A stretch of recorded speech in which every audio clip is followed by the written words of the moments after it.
নমস্কার বন্ধুরা, আমি সুমি আবারও চলে এলাম একটি মুখরোচি মজাদার রেসিপি নিয়ে। আজ রান্না করে দেখাবো ধনেপাতা দিয়ে ভেটকি মাছের রেসিপি। চলুন তাহলে রেসিপিটি শুরু করা যাক। তার আগে আমার ভিডিওটি যদি ভালো লেগে থাকে চ্যানেলটাকে সাবস্ক্রাইব করতে ভুলবেন না। চলুন তাহলে রেসিপিটি শুরু করা যাক। প্রথমে আমি কিছুটা ভেটকি মাছ নিয়ে নিয়েছি, নুন হলুদ মাখিয়ে নেব। দিয়ে দেবো একটু হলুদ গুঁড়ো, দেবো একটু নুন হলুদটা মাছের গায়ে সুন্দর করে মাখিয়ে নেব। মাছের গায়ে নুন হলুদটা সুন্দর করে মাখিয়ে নিয়েছি। এখন একটি মশলা বানিয়ে নেব। একটি মিক্সিং জার নিয়ে নিয়েছি, দিয়ে দেবো কিছুটা ধনেপাতা,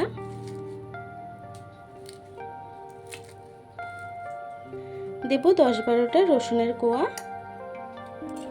দেব কিছুটা কাঁচা লঙ্কা, ঝালটা যতটা পছন্দ করেন সেই অনুযায়ী দেবেন, দেব কিছুটা জল। এখন সব কিছুকে সুন্দর একটি পেস্ট বানিয়ে নেব। ধনেপাতাটিকে সুন্দর পেস্ট করে নিয়েছি। চলুন রান্নার দিকে চলে যাই। প্রথমে একটি কড়া বসিয়ে নিয়েছি, কড়াইটি গরম হয়ে গেছে। দিয়ে দেবো সর্ষের তেল। রান্নাটি কিন্তু সর্ষের তেলেই করব। তেলটি সুন্দর গরম হয়ে গেছে, মাছটিকে ভেজে নেব।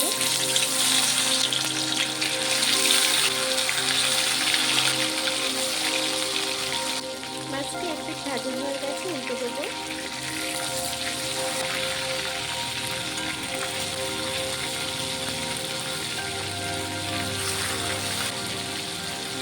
মাছটি ভাজা হয়ে গেছে, তুলে নেব। বাকি মাছটিকে একইভাবে ভেজে নেব। বাকি মাছটি ভাজা হয়ে গেছে, তুলে নেব।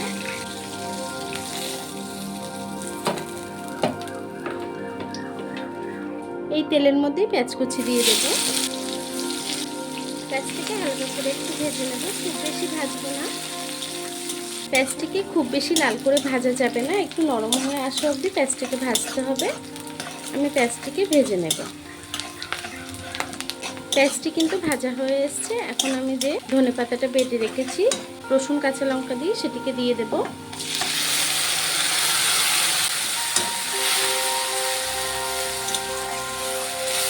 এখন নুন হলুদটাকে দিয়ে দেব।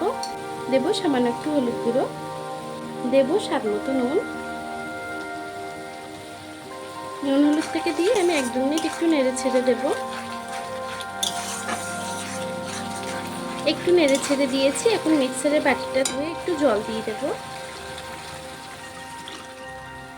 আমি সামান্য আরও একটু জল দেব। জলটাকে দিয়ে একটু নেড়ে ছেড়ে ঝোলটাকে একটু ফুটতে দেব।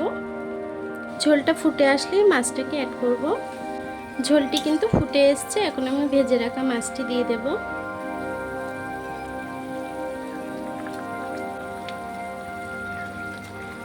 মাছটাকে দিয়ে একটু নেড়ে ছেড়ে আমি ঢেকে তরকারিটিকে রান্না করে নেব। এখন আমি ঢেকে দেব। আমি কিছুক্ষণ পরে আরও একটু নেড়ে ছেড়ে দেব, দিয়ে আরও 1-2 মিনিট তরকারিটিকে রান্না করে নেব।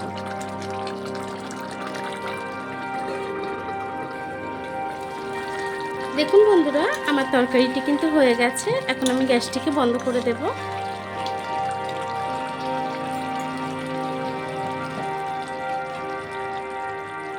তরকারিটিকে এখন নামিয়ে নেব।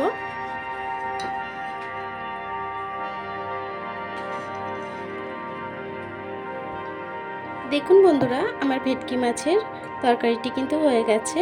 ধনেপাতা দিয়ে এই তরকারিটি খুবই ভালো হয় খেতে। আপনারা অবশ্যই ট্রাই করে দেখবেন। কেমন হয়েছে কমেন্ট বক্সে জানাতে ভুলবেন না।